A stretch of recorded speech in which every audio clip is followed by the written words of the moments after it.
नमस्कार, आप देख रहे हैं सुदर्शन न्यूज। मैं हूं आपके साथ शिवम दत्त मेहता। रात के 9 बज चुके हैं और समय हो चुका है आपके पसंदीदा शो यानी कि जनमत का, एकमात्र ऐसा शो जहां हर खबर पर पोल के माध्यम से आप भाग लेते हैं। सोशल मीडिया प्लेटफॉर्म एक्स पर जाकर, जिसे पहले ट्विटर कहते थे, आप वोट करते हैं और जनमत में आपको नतीजे हम दिखाते हैं। हर खबर पर आपकी राय हम दिखाते हैं आपको।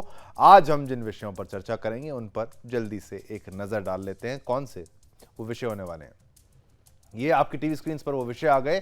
भारत की वैश्विक धमक, कहां पर हम बात कर रहे हैं, कैसे बात कर रहे हैं, ये आपको विस्तार से समझाएंगे। बने रहिएगा जनमत में। एक पैकेज, एक रिपोर्ट के माध्यम से आपको बताने का प्रयास करेंगे। फिर आगे बढ़ेंगे और बताएंगे आपको अग्निवीरों को आरक्षण कहां कहां पर अग्निवीरों को प्राथमिकता दी जाएगी नौकरी के लिहाज से। स्टेट पुलिस से लेकर तमाम उन जगहों के बारे में आपको हमारी रिपोर्ट में समझाने का प्रयास करेंगे। फिर आगे बढ़ेंगे और फिर ये बताएंगे कि सोरेन का बांग्लादेशी प्रेम क्या है, कैसे वहां पर क्या हो रहा है, उनके जिस राज्य के वो मुख्यमंत्री हैं, ये आपको विस्तार से समझाने का हम प्रयास करेंगे। कितनी दरिंदगी की जा रही है, किससे मारपीट की जा रही है, वो आपको बताने का हमारा इरादा है। आज बता के रहेंगे। फिर आगे बढ़ेंगे और बात करेंगे कि कांग्रेस की बदजुबानी, जहां आपको एक जिसको पार्लियामेंट्री फ्रेमवर्क कहा जाता है, जहां पर आपको आराम से बात करनी है, आपको शब्दों के चयन के बारे में सोचना है, वहां पर कांग्रेस के इस नेता ने गाली गलौज तक कर दी, गंदी भाषा का इस्तेमाल भी कर दिया, वो भी सदन के अंदर। ये आपको बताएंगे। और फिर आगे बढ़ेंगे। बारिश ने मचाई तबाही, भारी तबाही, कहां कहां पर, ये आपको विस्तार से जानना है तो हमारी रिपोर्ट देखिएगा। चलिए, ये तो आपको हमने बताई कौन कौन सी जो हैं वो रिपोर्ट्स हैं हमारी, जिनके बारे में आपको बताया जाएगा। जनमत में आज खबर की शुरुआत झारखंड से करेंगे, जहां राज्य की हेमंत सोरेन सरकार के राज में आदिवासी सुरक्षित नहीं है, जहां बांग्लादेशी घुसपैठियों का आतंक इतना बढ़ गया है, इसके विरोध पर खुलेआम राज्य पुलिस द्वारा आदिवासियों की पिटाई की जा रही है और सोरेन सरकार कुछ नहीं कर पा रही है। झारखंड में एक घटना पाकुड़ में हुई है, जहां सोरेन सरकार ने आदिवासी अस्मिता पर हमला किया है। इस हमले से एक सवाल यह उठता है कि आखिर राज्य की हेमंत सोरेन सरकार बांग्लादेशी घुसपैठियों का सहारा क्यों बन रही है? क्योंकि अगर ऐसा नहीं है तो उन्होंने घुसपैठियों का विरोध कर रहे छात्रों पर हमला क्यों किया? इसी पर देखिए हमारी ये खास रिपोर्ट।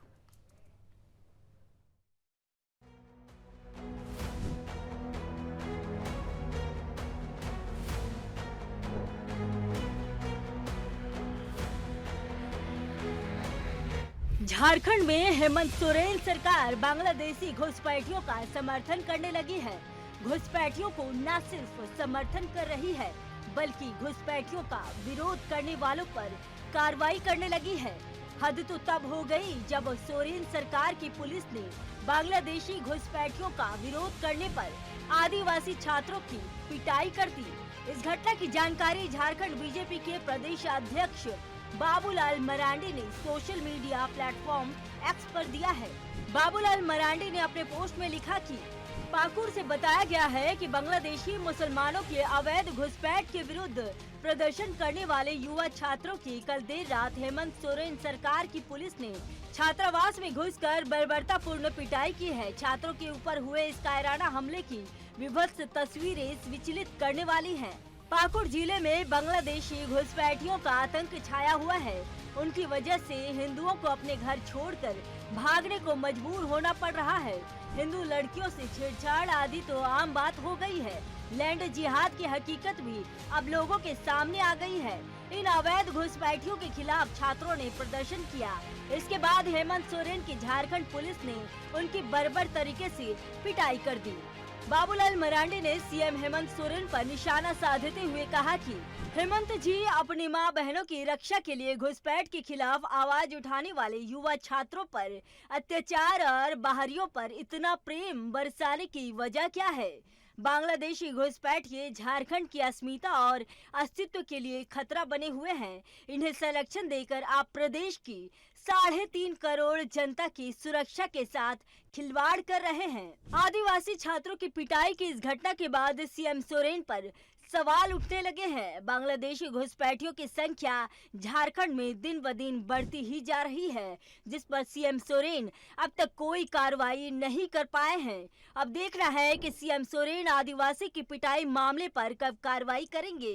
सीएम सोरेन आदिवासी अस्मिता पर बात तो करते हैं, लेकिन उन्हीं की सरकार में आदिवासी सुरक्षित नहीं है। बांग्लादेशी घुसपैठियों का आतंक बढ़ता जा रहा है। Bureau report, Sudarshan news.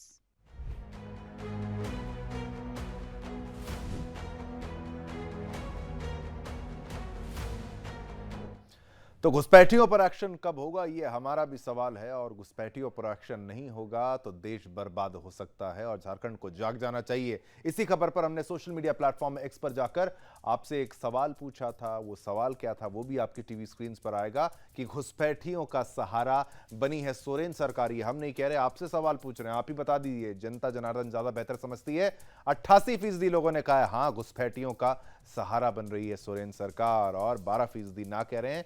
लेकिन बहुमत, प्रचंड बहुमत ये मानता है कि घुसपैठियों का सहारा बन रही है सोरेन सरकार। तो ये सरकार को अब सोचना चाहिए, जब जनता ये राय बना रही है तो अब आपको एक्शन लेना चाहिए।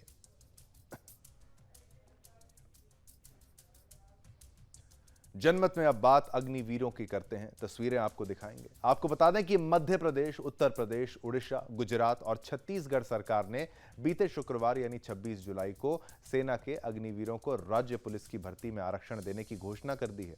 वास्तव में कारगिल विजय के 25 साल पूरे होने पर इन राज्यों के मुख्यमंत्रियों ने इसकी घोषणा की है।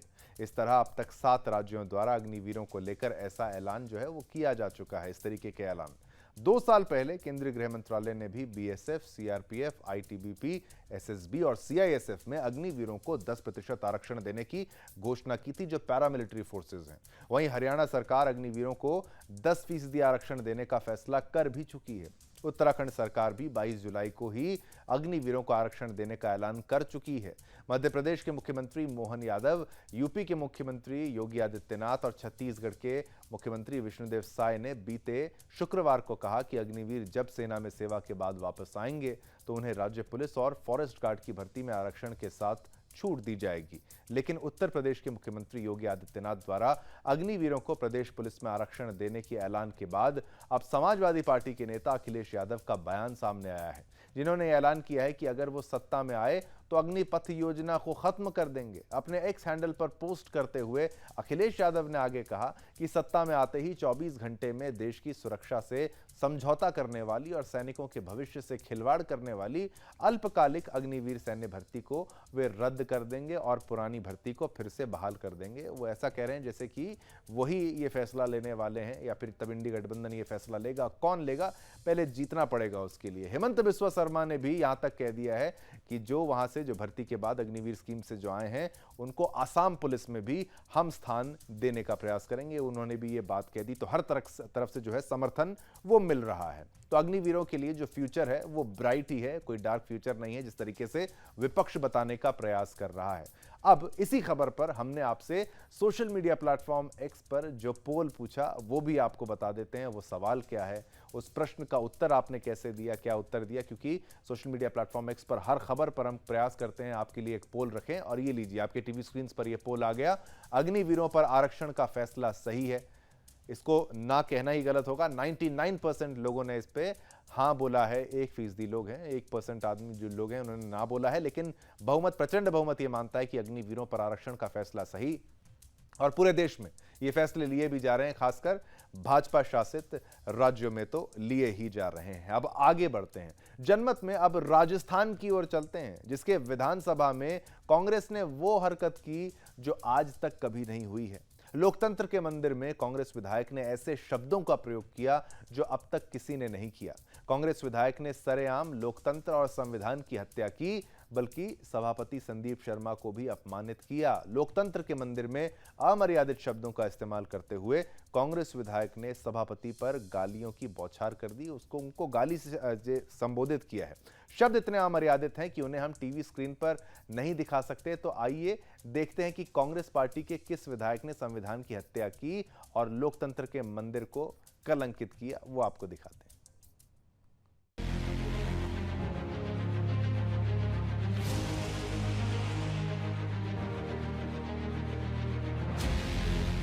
राजस्थान विधानसभा में ऐसा कांड हो गया जो आज तक सदन में कभी नहीं हुआ।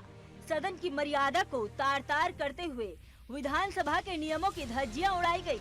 अमर्यादित भाषा का प्रयोग किया गया। लोकतंत्र की गरिमा को ठेस पहुंचाई गई। ऐसा करने वाले कोई और नहीं बल्कि कांग्रेस के वरिष्ठ नेता हैं, जो वर्तमान समय में कोटा दक्षिण से विधायक हैं, और इनका नाम है शांति कुमार धारीवाल, जिन्होंने सभापति संदीप शर्मा पर गालियों की बौछार कर दी। कांग्रेस विधायक शांति धारीवाल ने विधानसभा में क्या कुछ कहा, आइए आपको सुनाते हैं। आज 65 लोग हो रहे हैं बोलने वाले मानी। अरे वो तो कितने ही बोलने वाले हो तो देर तक चला लेना, लेकिन 5 मिनट दे दो। आप बोलिए तुम 30 कोटा मिनट। के कोटा लेना नहीं देना तुम्हें। 30 मिनट से अधिक बोल लिए हो। कांग्रेस की गालीबाज विधायक शांति धारीवाल की भाषा इतनी अशोभनीय और अमर्यादित है कि हम इसे टीवी स्क्रीन पर नहीं दिखा सकते। गाली वाले शब्द को बीप करके दिखाना पड़ रहा है। शांति धारीवाल ने मर्यादा को लांघते हुए सभापति संदीप शर्मा को धमकी और जमकर गाली दी। आज 65 लोग हो रहे हैं बोलने वाले मानी। अरे वो तो कितने ही बोलने वाले हो तो देर तक चला लेना, लेकिन 5 मिनट दे दो। आप बोलिए तुम 30 कोटा मिनट। के कोटा लेना नहीं देना तुम्हें। 30 मिनट से अधिक बोल लिए हो। बजट सत्र में प्रश्नकाल के दौरान कांग्रेस विधायक ने सभापति का अपमान किया।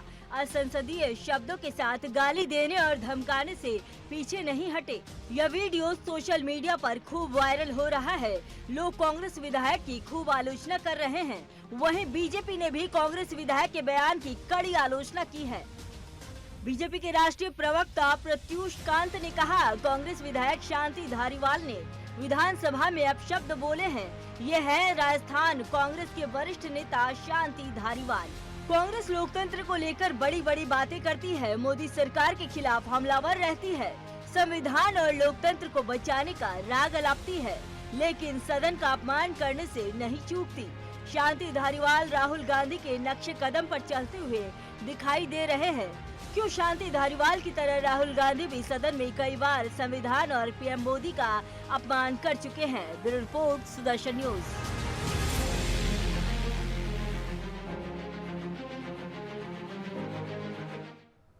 तो हमने उसको बीप कर दिया, उनके द्वारा गाली दी गई और उन्होंने कहा कि कोटा के रहने वाले हो, कोटा में रहना है कि नहीं, और एक गाली जो उसमें ऐड करी, धमकी भी दी है, गाली भी दी है। तो क्या इस तरीके से देनी चाहिए थी? उनको नहीं पता था कि रिकॉर्डिंग हो रही है, फिर भी गाली अगर दे दी गई है तो कॉन्फिडेंस देखिए इस नेता का। हमने सोशल मीडिया प्लेटफॉर्म एक्स पर आपसे जो सवाल पूछा वो भी आपको बता दें। कांग्रेस नहीं करती संवैधानिक पद का सम्मान, क्योंकि अगर आप स्पीकर को संबोधित करते हैं तो क्या आप उसको ऐसे बोलेंगे कि भाई आपको रहना है कि नहीं रहना जहां पर रहते हैं कोटा में, और साथ में गाली दे देंगे? तो ये 90% लोगों ने बोला हाँ, कांग्रेस नहीं करती संवैधानिक पद का सम्मान। ऐसा पहले भी कांग्रेस कर चुकी है, ये लोग समझते हैं। 10% इसमें असहमत हैं, लेकिन बहुमत, प्रचंड बहुमत ये मानता है कांग्रेस नहीं करती संवैधानिक पद का सम्मान।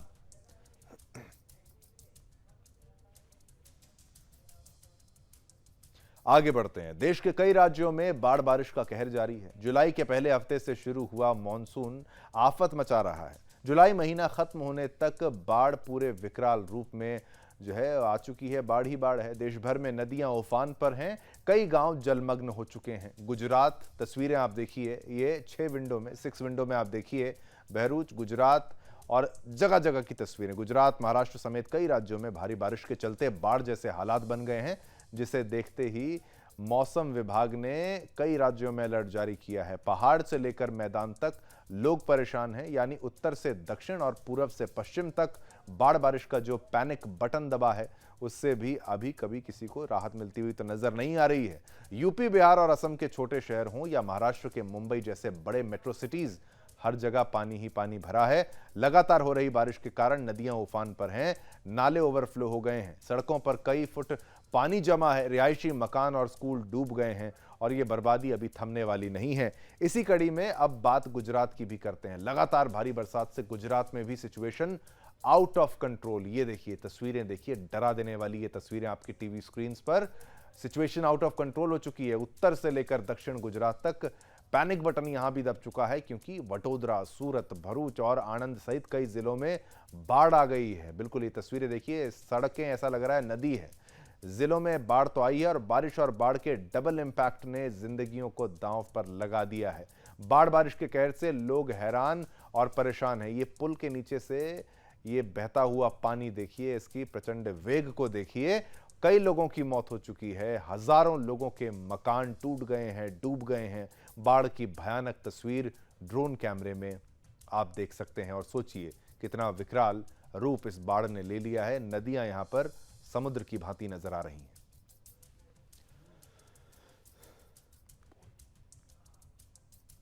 इसी खबर पर हमने पोल के माध्यम से आपसे प्रश्न जो पूछा वो आपको दिखा देते हैं आपकी टीवी स्क्रीन पर। सोशल मीडिया प्लेटफॉर्म एक्स पर जो हमने आपसे प्रश्न पूछा, बारिश ने धीमी की बड़े शहरों की रफ्तार, बड़े बड़े शहर रुक गए। 86% लोग कहते हैं हाँ रुक गए, हर बार रुक सकते हैं, हर बार रुक भी जाते हैं। 14% जो है लोग वो इससे सहमत नहीं है, लेकिन बहुमत, प्रचंड बहुमत ये मानता है कि बारिश ने बड़े शहरों की रफ्तार धीमी कर दी है।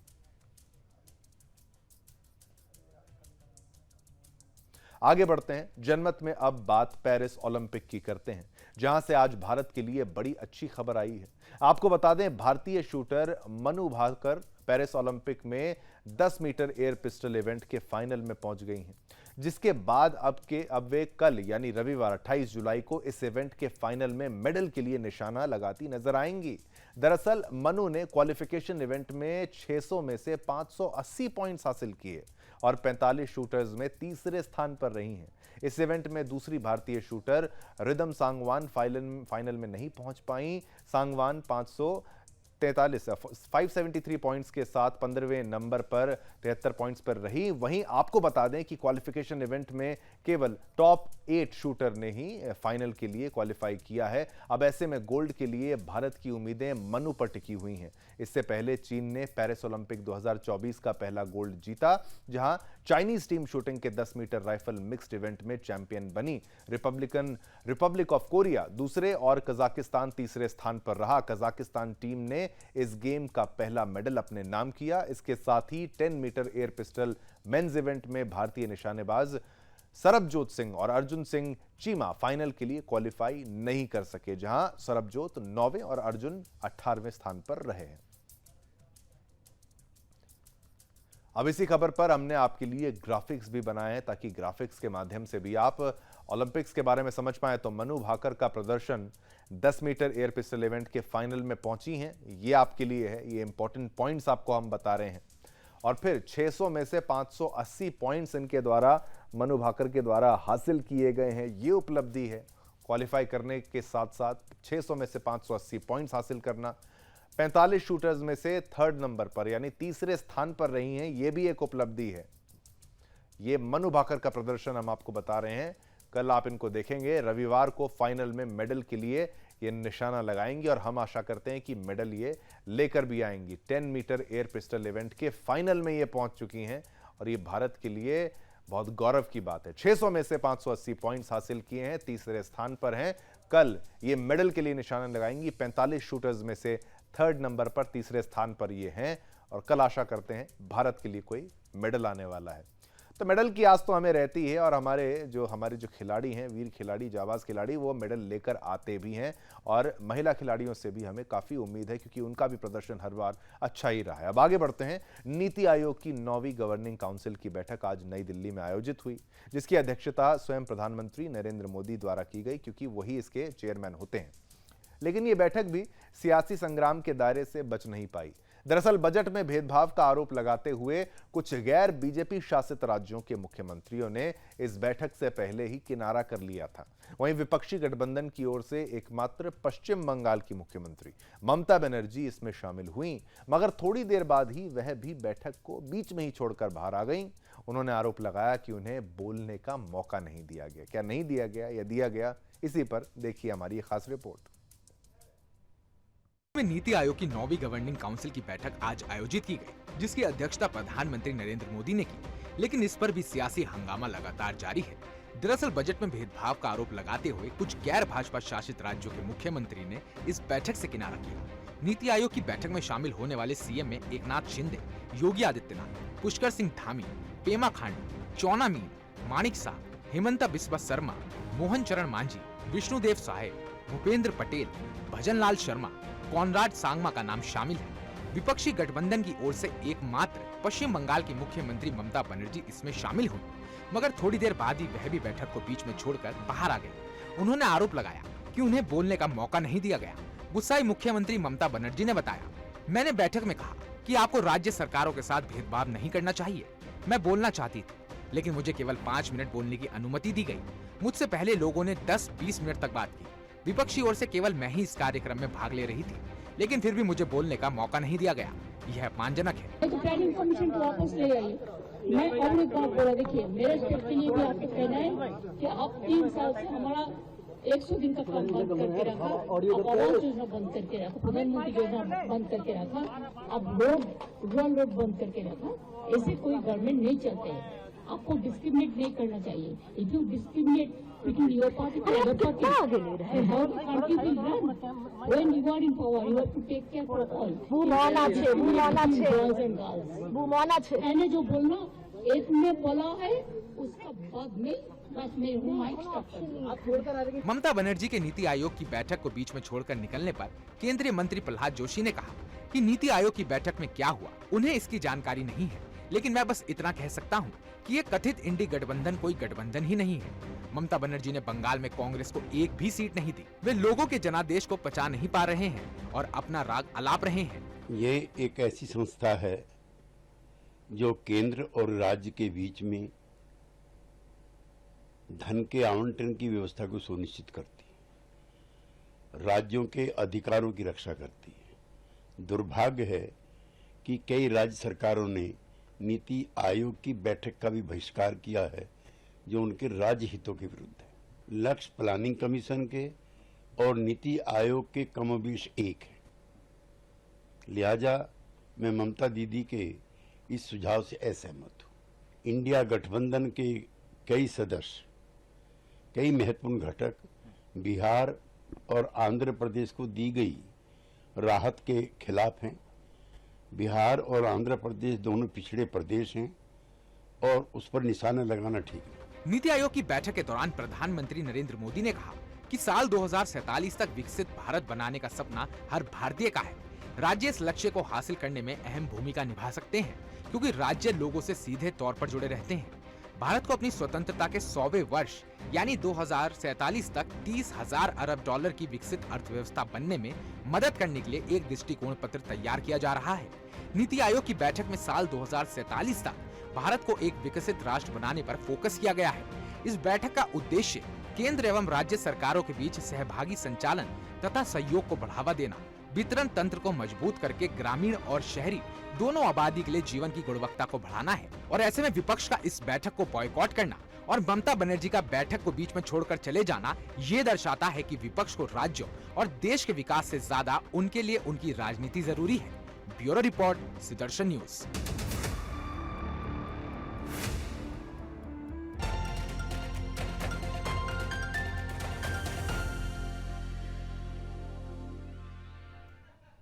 ब्रेक के बाद आपका पुनः स्वागत है। जनमत में ही हमारी अगली खबर भी नीति आयोग से जुड़ी हुई है।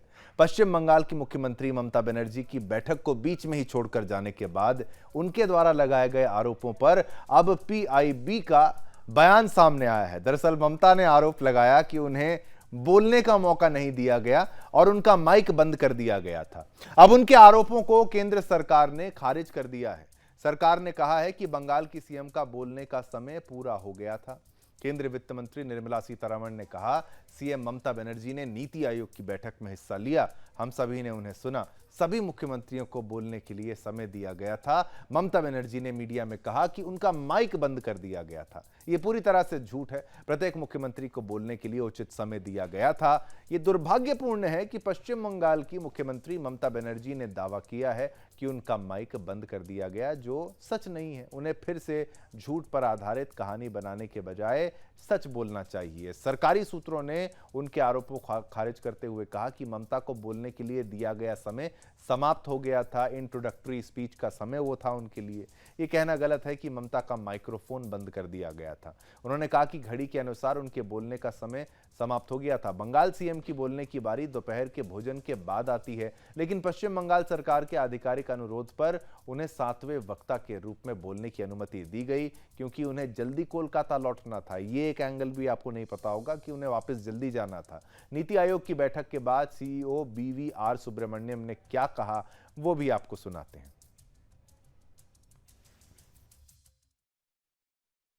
Participation like, then that's what I think, so that's the curiosity all around. We had 10 absentees, so let me be very clear.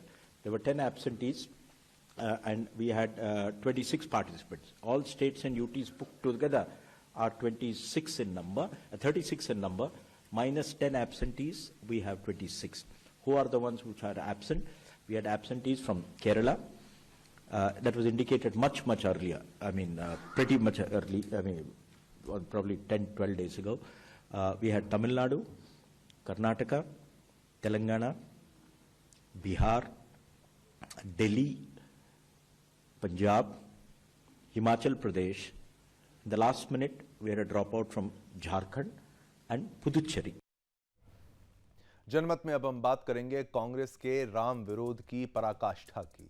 Ram मंदिर का विरोध हो, राम सेतु का विरोध हो, राम के अस्तित्व को नकारने की बात हो, राम के नाम को बदनाम करने की बात हो, या राम के नाम और उनसे जुड़े हर निशान को मिटाने का काम हो, कांग्रेस कोई भी ऐसा मौका नहीं छोड़ती, उसमें बढ़ चढ़कर हिस्सा लेती है। राम के नाम से इनकी घृणा हर मौके पर दिख जाती है। शुक्रवार को कर्नाटक कैबिनेट में सिद्धरमैया सरकार ने रामनगर जिले का नाम यानी रामनगर डिस्ट्रिक्ट का नाम बदलने के फैसले पर मुहर लगा दी। रामनगर जिले का नाम बदलकर दक्षिण बेंगलुरु किया जा रहा है। राजस्व विभाग के से इस संबंध में अधिसूचना जारी करने की प्रक्रिया भी शुरू हो चुकी है। इसी पर देखिए हमारी एक खास रिपोर्ट।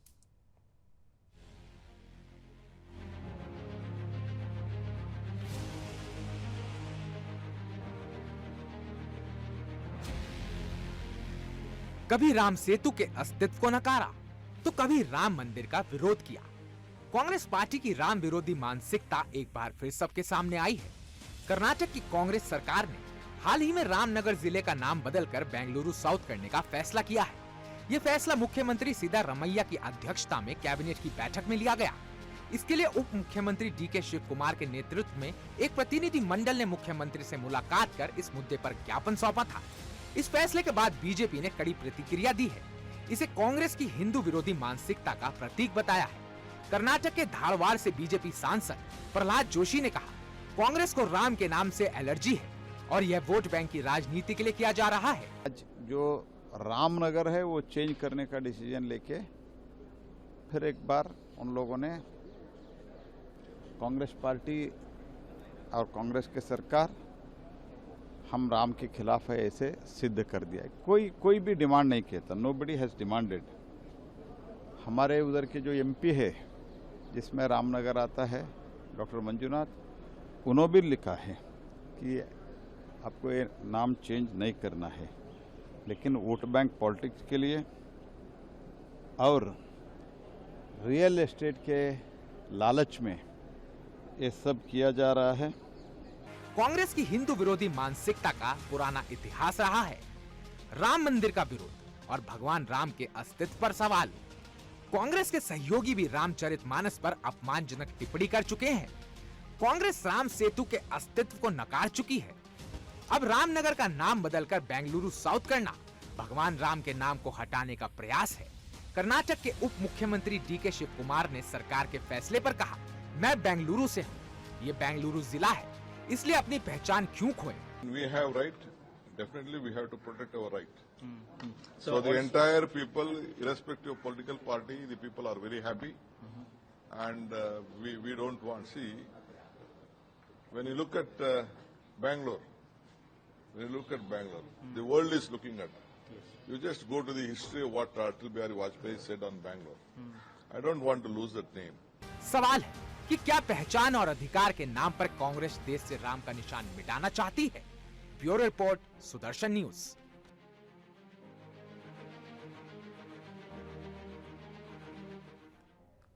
आगे बढ़ते हैं। देखिए, ये खबर जो हमने आपको दिखाई थी, इसमें हमने आपको दिखाने का प्रयास किया कि कैसे अब बेंगलुरु, साउथ बेंगलुरु उस जगह का नाम रख दिया जिसका नाम रामनगर था। तो अगर उसको आप पूरे बेंगलुरु का ही नाम अगर ऐसे राम के नाम पर रख दें तो क्या बुराई है? उस पर आप उदाहरण अपना दे रहे हैं, अपनी दलील दे रहे हैं, लेकिन क्या राम के नाम को ही बदलना आवश्यक था?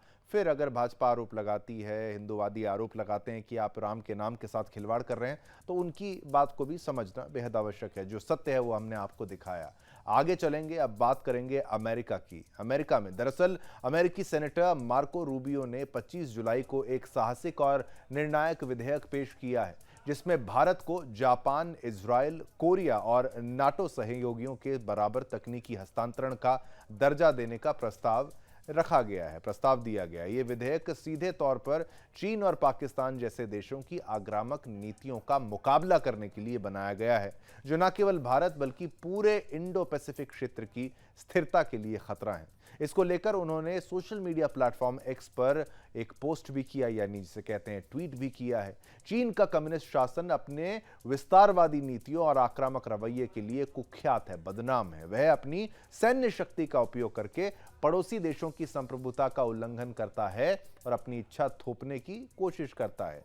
ये विधेयक इस बात को स्पष्ट करता है कि अमेरिका अब चीन की इन हरकतों को बर्दाश्त नहीं करेगा और भारत के साथ मिलकर उसके खिलाफ मोर्चा संभालेगा। वहीं दूसरी ओर पाकिस्तान का दोहरा चरित्र भी इस विधेयक के जरिए सामने आया है। पाकिस्तान लंबे समय से भारत के खिलाफ आतंकवाद को प्रायोजित कर रहा है और छद्म आतंकी समूहों का समर्थन कर रहा है। ये विधेयक पाकिस्तान को कड़ा संदेश देता है कि अगर वह आतंकवाद का समर्थन करता है तो उसे मिलने वाली अमेरिकी सुरक्षा सहायता तुरंत रोक दी जाएगी। आइए आपको समझाते हैं कुछ अहम बातें।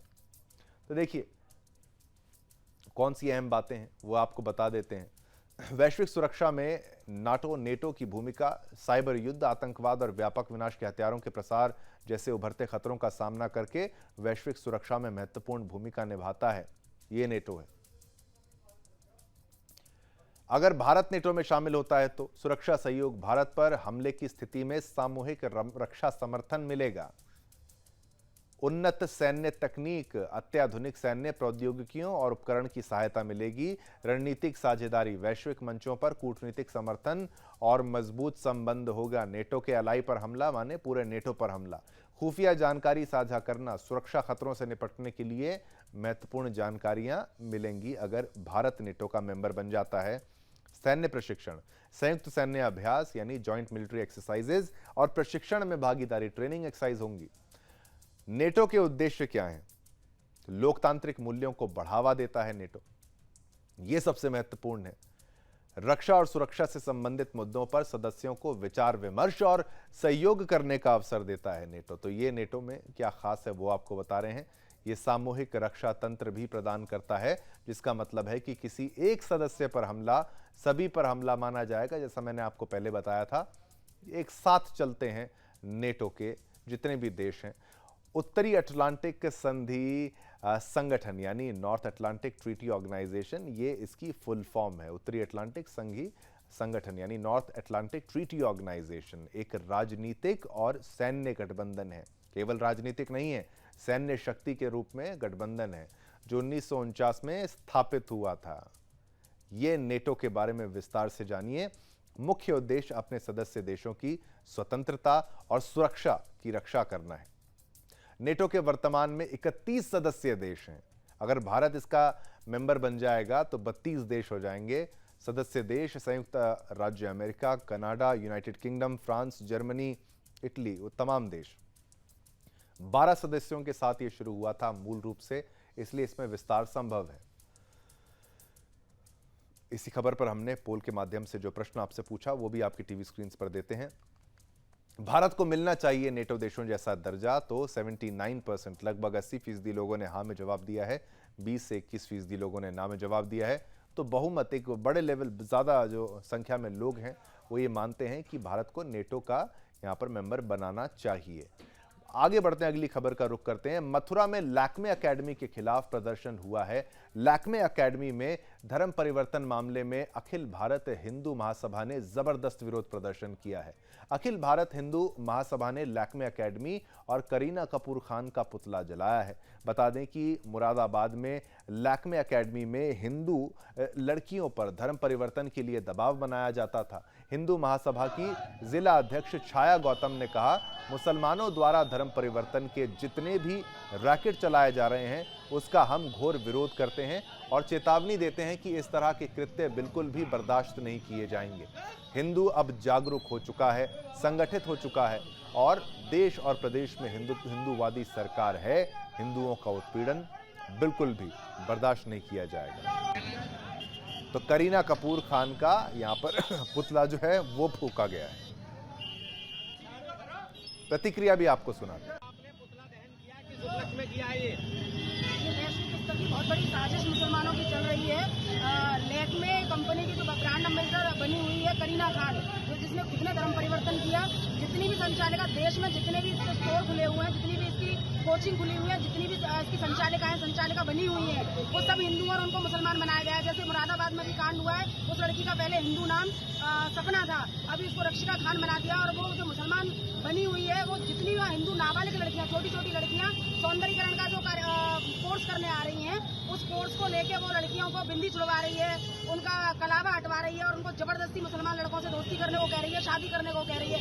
ये बहुत बड़ा एक साजिश है हिंदुत्व के खिलाफ और हिंदुओं के खिलाफ। मैं तो ये कहना चाहूंगी सरकार को बिल्कुल इसको नजरअंदाज नहीं करना चाहिए। अच्छी बात यह है कि उसके खिलाफ मुकदमा लिखा गया और उसको जेल भी भेजा गया, लेकिन उसको आजीवन कारावास होना चाहिए, जिससे ये सबक मिले कि हिंदुत्व के खिलाफ जो बोलेगा उसका यही हाल होगा।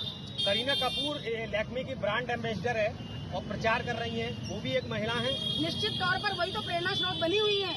उन्होंने पद और नाम के लिए और पैसे को देखकर उससे प्रभावित होकर उन्होंने खुद धर्म परिवर्तन कर लिया। अब वो उनकी प्रेरणा स्रोत बनी हुई है, उन्हीं को प्रेरणा स्रोत बना के जो संचालिका हिंदू हैं और वो मुस्लिम बन रही है, फिर वो लड़कियों को। तो देखिए उस एकेडमी में जो महिला थी, खुद इसने अपना धर्म, जो अपने धर्म का नहीं रहा वो अपने माँ बाप का क्या रहेगा, समाज का क्या रहेगा।